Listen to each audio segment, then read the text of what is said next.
At syempre, the better news naman tayo sa mundo ng showbiz. Pinay singer na si Michelle Mariposa, wagi sa Metropolitan Opera Competition sa Amerika. Ang iba pang detalye tutukan sa report na ito.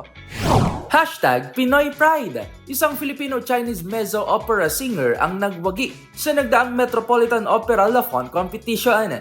Siya si Michelle Mariposa na isa sa 5 winners mula sa 9 finalists sa naturang kompetisyon na ginanap sa New York.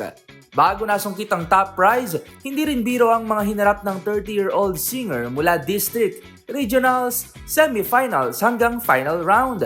Ang ating kababayan ay kasalukuyang bahagi ng Cufrit's Young Artist of Washington National Opera.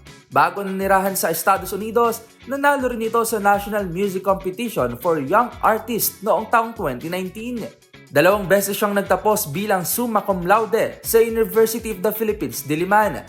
Una noong 2016 sa kursong Psychology at makalipas ang 5 taon o 2021 nang makamit naman ito ang kanyang bachelor's degree in music, voice, and opera. Samantala, bukod kay Michelle Mariposa, ilan pa nga sa mga Pinoy na nagpakitang gilas at nagwagi sa Metropolitan Opera Competition ay ang soprano na si Evelyn Mandak noong 1966, tenor na si Rodel Rosell year 2005 at film Mexican na si Paul Corona noong 2006. Taong 1954 noong itinatag ang Metropolitan Opera Lafon Competition. Para sa Deezer HTV, ito si Rovic Manuel. Una sa Pilipinas, una sa Pilipino.